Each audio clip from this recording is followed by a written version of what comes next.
నార్వేకి స్వాగతం. మళ్ళీ కంటిన్యూషన్ చేస్తున్నాం. సో మనం ఏంటి అంటే ఎసెన్సెస్ ఏవైతే తన ఉనికిని ప్రకటించుకునే ఏవైతే క్యారెక్టర్స్ ఉన్నాయో సెల్ఫ్ కి, అవి ఎలా మోడిఫై అవుతున్నాయి, ఆ మోడిఫై అయినవి ఏవి నువ్వు పర్సీవ్ చేస్తున్నావు, ఏది నువ్వు గమనించగలుగుతున్నావు అనే దాని గురించి మాట్లాడుతున్నావు. సో ఇక్కడ ఏదైతే నువ్వు సెల్ఫ్ అనుకుంటున్నావో, ఏం సెల్ఫ్ అనుకుంటావు, నీ బాడీ అండ్ మైండ్ నువ్వు సెల్ఫ్ అనుకుంటున్నావు. సో ఆ సెల్ఫ్ అది ఒక్కొక్క క్షణంలో ఒక్కొక్క దాంతో ఐడెంటిఫై అవుతుంటుంది. సో అది అస్తమానం ర్యాండమ్ గా వాండర్ సర్క్యులేట్ అవుతూనే ఉంటుంది. నీ బాడీ అండ్ మైండ్ మొత్తం సర్క్యులేట్ అవుతూనే ఉంటుంది. అది దాని పోయి స్టేటస్ ఒక చోట నుండి ఒక చోట మారిపోతుంది. Dynamic, very very dynamic, very fast dynamic. ఎంత ఫాస్ట్ అంటే ఫాస్ట్ గా మారిపోతుంటుంది దాని స్టేటస్. సో ఈ ప్రాసెస్ జరుగుతున్నప్పుడు ఈ ఫంక్షన్ ఎలా చేస్తుంటుంది ఈ టోటల్, నీ బాడీకి కానీ, మాలిక్యులర్ బాడీకి కానీ, నీ యొక్క కాజువల్ బాడీకి కానీ లోపలికి తీసుకుని కొన్ని పల్సెస్ తీసుకుంటుంది. సో ఫిజికల్ బాడీ ఎలా తీసుకుంటుంది, సెన్సెస్ ఆర్గాన్ ద్వారా తీసుకుంటుంది. సో సెన్సెస్ ఆర్గాన్స్ ద్వారా అంటే కన్ను, ముక్కు, చెవు, ముక్కు, నాలుక, చర్మం, వీటి ద్వారా బయట నుండి ఇన్ఫర్మేషన్ లోపలికి ఇంపల్సెస్ కింద తీసుకుంటుంది. ఆ ఇంపల్స్ ని ప్రాసెస్ చేస్తుంది, మెమరీలో పెట్టుకుంటుంది. అలాగే ఈ మెమరీలో పెట్టుకున్న డేటాతో ఆపరేట్ చేస్తుంటుంది థాట్ ప్రాసెస్. ఈ థాట్ ప్రాసెస్ లో ఎలాగా ఐ సెంటర్, ఈ సెంటర్, ఎస్ సెంటర్లు, వాటి ఇంటెన్సిటీస్ మారుతాయి, రిజల్టెంట్ ఇంటెన్సిటీ ఎలా ఇస్తాయి, వీటి గురించి అంతా ఆల్రెడీ మనం ఒక వీడియోలో ఇంతకుముందు తెలుసుకున్నాం ఆల్రెడీ. సో ఈ పల్సెస్ ఏవైతే లోపలికి వచ్చాయో, దీంట్లో లోపల నుండి ఆల్రెడీ వస్తున్న పల్స్ ఉంది. ఏమిటది, రకం నుండి ఇమ్మర్టల్నెస్ ఉంది, శాశ్వతంగా ఉండడం అనే గుణం వస్తుంది. ఆ గుణం నీకు ఎలాగా బాడీ అండ్ మైండ్ లో బయటకు వచ్చేట్టుగా ఎలాగా పర్సీవ్ చేస్తున్నావు, సర్వైవల్ డిజైర్ కింద పనిచేస్తున్నావు. సర్వైవల్, ఈ సర్వైవల్ డిజైర్ ఉంది. కానీ నువ్వు బయట ఎన్విరాన్మెంట్, నీ చుట్టూ ఉన్న యూనివర్స్ ఏదైతే ఉందో, నీ ప్రపంచం ఏదైతే ఉందో, ఆ ప్రపంచంలో ఒక పర్సీవ్ చేస్తావు. ఏం పర్సీవ్ చేస్తావు అంటే, ఏ లాస్ మీద గవర్న్ అవుతుందో ఈ ప్రపంచం, అవి పర్సీవ్ చేస్తావు అన్ని. ఏమిటా ప్యాటర్న్, అన్ప్రెడిక్టబిలిటీ. నెక్స్ట్ క్షణంలో ఏమవుతుందో చెప్పలేవు. అన్సర్టైనిటీ, ఖచ్చితంగా ఇలా జరుగుతుందని చెప్పలేవు. అన్సర్టైనిటీ. అలాగే లిమిటెడ్నెస్, నీ కేపబిలిటీస్, కాంపిటెన్స్ లిమిటేషన్ చూస్తావు. ఇన్ఈక్వాలిటీ, ప్రపంచంలో ఈక్వల్ గా ఏ రెండు ఈక్వల్ గా లేవు. ఒక చెట్టు యొక్క ఏ రెండు ఆకులు సేమ్ గా ఉండవు, ఏదో విషయంలో చిన్న తేడా వస్తుంది. కొన్ని క్యారెక్టర్స్ లో సమానంగా కనబడతాయి, కానీ రెండు ఆకులు దగ్గరకు అబ్జర్వ్ చేస్తే ఎక్కడో డిఫరెన్స్ ఉంటుంది ఖచ్చితంగా. ఎగ్జాక్ట్ ఈక్వల్ ఉంటుంది, మైక్రో లెవెల్లో క్యారెక్టర్స్ మారిపోతుంది. సో ఈ లిమిటేషన్స్ ఇవన్నీ చూసేప్పటికి వీటిని సరి చేయిస్తాం అనేది అది శాశ్వతం. అలాగే ఈ బాడీ శాశ్వతం కాదని నీకు తెలుసు. అట్లీస్ట్ మైండ్ సంగతి నాకు తెలియదేమో కానీ, బాడీ శాశ్వతంగా ఉండదని తెలుసు, ఉండదు అనే విషయం ప్యాటర్న్ నువ్వు అబ్జర్వ్ చేస్తూనే ఉంటావు. సో దేర్ ఫోర్ దీనిలోంచి నీకు రెండు, ఈ డిజైర్ లోంచి, సర్వైవల్ డిజైర్ లోంచి యాంగర్, డౌట్ పుడతాయి. Anger, doubt and fear. So ఈ సర్వైవల్ డిజైర్ లోంచే నువ్వు సర్వైవ్ చేస్తావా లేదా, బతుకుతానా లేదా, ఫియర్. అది మనం చావు భయం అంటాం. మరణ భయం లేనివాడు ఉంటాడు ప్రపంచంలో. సో అన్ని భయాలకి మూలం ఏమిటాయి అంటే ఫియర్ ఆఫ్ డెత్. అలాగే యాంగర్, నువ్వు అనుకున్నట్టుగా జరగట్లేదు, అన్సర్టెనిటీగా ఉంది, అన్ఈక్వల్ గా ఉంది, నువ్వు ఫ్రస్ట్రేట్ అయిపోతున్నావు, నీకు యాంగర్. యాంగర్ అనేది కూడా డిజైర్, సర్వైవల్ డిజైర్ నుంచి వస్తుంది. అలాగే డౌట్, అన్సర్టెనిటీ, అన్ప్రిడిక్టబిలిటీ ఉంది కదా నీ ప్యాటర్న్ లో, ఈ ప్రపంచంలో. సో అందుకని డౌట్ ఉంటుంది. So doubt, doubt and fear, anger అనే మూడు ఇంపార్టెంట్ ఫీలింగ్స్ వస్తాయి. వీటి కాంబినేషన్స్ తో మిగతా ఎమోషన్స్ అని వస్తాయి. సో ఇదేంటంటే డౌట్ అనమాట. డౌట్, ఇదేమో యాంగర్ అన్నమాట, ఇదేమో ఫియర్ అనమాట. సో ఈ డౌట్ ఫ్లక్చువేట్ అవుతుంటుంది, యాంగర్ రొటేట్ అవుతుంటుంది, ఫియర్ పెద్దదవుతుంటుంది, చిన్నదవుతుంది, చిన్న ఫియర్ వస్తుంటుంది, పెద్ద ఫియర్ అవుతుంటుంది, చిన్న ఫియర్ వస్తుంటుంది, పెద్ద అవుతుంది. సో డౌట్, యాంగర్, ఫియర్ కి రూట్ కాజ్ ఏమిటి, సర్వైవల్ డిజైర్. సర్వైవల్ డిజైర్ లోపల కి రూట్ కాజ్ ఏమిటి, immortality of the void or self, real self. నీ యొక్క రియల్ సెల్ఫ్ ఏమో శాశ్వతమైంది, దానికి చావు ఉన్నది కాదు, పుట్టుకున్నది కాదు, ఎప్పుడు ఉండేది. బట్ దాని నుండి వచ్చే సర్వైవల్ ఇమ్మర్టాలిటీ అనే క్యారెక్టరిస్టిక్ ఉందే, నీకు మైండ్ అండ్ బాడీలో సర్వైవల్ డిజైర్ లాగా ఫంక్షన్ అవుతుంది. సో సర్వైవల్ కోసమే నువ్వు ఫంక్షన్స్ చేస్తావు ఏం చేసినా.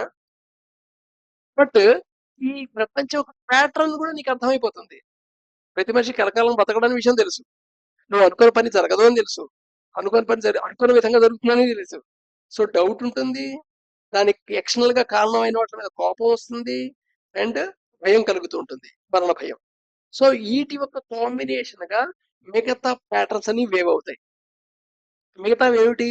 Pain, hate, sad, depression, aggression, greed, selfishness, jealousy, envy, cruelty, anxiety, stress, ఇలాగా మిగతా ఎమోషన్స్ అన్ని కట్టకట్టులు నడుకొచ్చేస్తాయి. అంటే మిగతా ఫీలింగ్స్ అన్ని కట్టకట్టులు నడుకొచ్చేస్తాయి.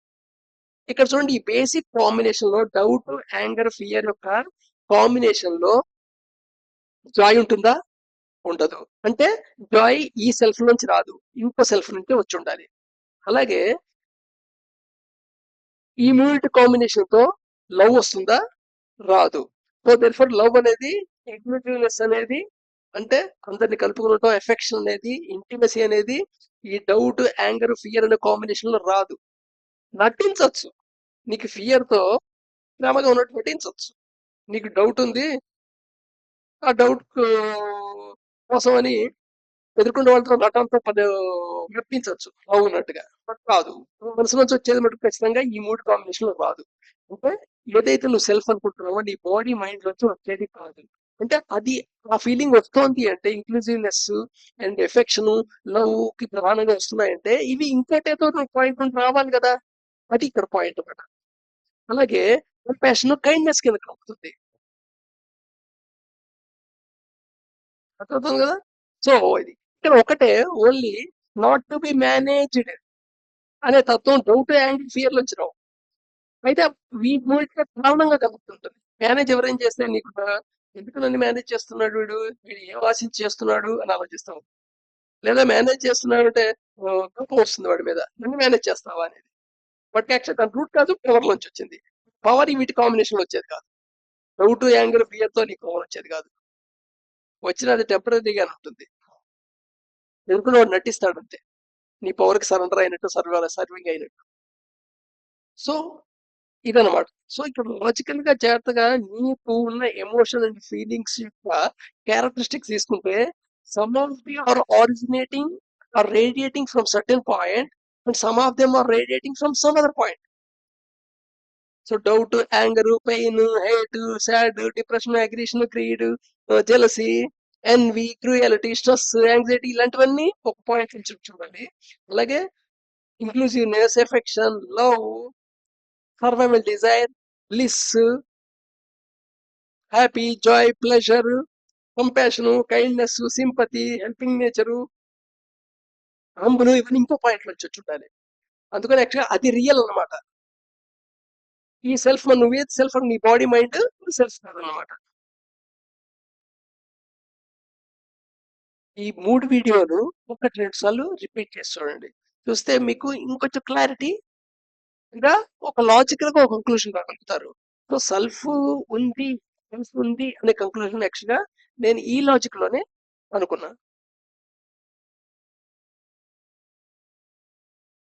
సో రైట్, మనం కంటిన్యూ అవుదాం. సో ఇదే కాకుండా ఇంకా కొన్ని physical body, molecular body and electronic బాడీలో ఎలా రిఫ్లెక్ట్ అవుతాయో మనకు ఉన్న క్యారెక్టర్స్ చూడండి. క్యాజువల్ బాడీ దగ్గర ఉన్నది wisdom, molecular body intelligence, physical body intellect. So యాక్చువల్గా ఇవి ఏంటి తేడా? నీ మెమరీ మీద ఆధారపడి నువ్వు చేసేసేది ఏదైనా క్లాసిఫికేషన్, ఆర్గనైజింగ్ చేస్తున్నావు అంటే అది ఇంటెలెక్ట్. అప్రోప్రియేట్నెస్ చూసి నువ్వు డెసిషన్ తీసుకుంటున్నావు అంటే అది ఇంటెలిజెన్స్. సపోజ్ 2 కరెక్ట్ అనే వాటిలో కాన్ఫ్లిక్ట్ ఇచ్చినప్పుడు ఏది పాటించాలి అనేది డిసైడ్ చేసేది విజ్డమ్. అలాగే physical body can know something, molecular body analyse something, but electronic body, అది కాన్షియల్ బాడీ ఉందే, కెన్ అండర్స్టాండ్. అందులో అండర్స్టాండింగ్ అనేది ఒక అద్భుతమైన ప్రక్రియ. అలాగే ఫిజికల్ బాడీ ఏం చేస్తుందంటే రిలేట్ చేస్తుంది ఎక్స్టర్నల్ కాజ్ హ్యాపీనెస్ కి, వేరేజ్ మాలిక్యులర్ బాడీ సెల్ఫ్ గా జాయ్ ఆర్ హ్యాపీనెస్ ప్రదర్శిస్తుంటుంది. బట్ కాజువల్ బాడీ బ్లిస్నెస్ అనబడుతుంది. ఆ బ్లిస్నెస్ సెల్ఫ్ అనే ఇంకో క్వాలిటీ. బ్రహ్మానందం కంటే ఇంకా ఇంకా ఖచ్చితమైన బ్రహ్మానందం ఏదైనా ఉంటే ఆ ఆనందం ఒకటి అది. సో బ్రహ్మానందం, బ్రహ్మానందం, ఆనందం సరే అన్నమాట. సో రైట్, రేపు మళ్ళా ఫర్దర్ చూద్దాం.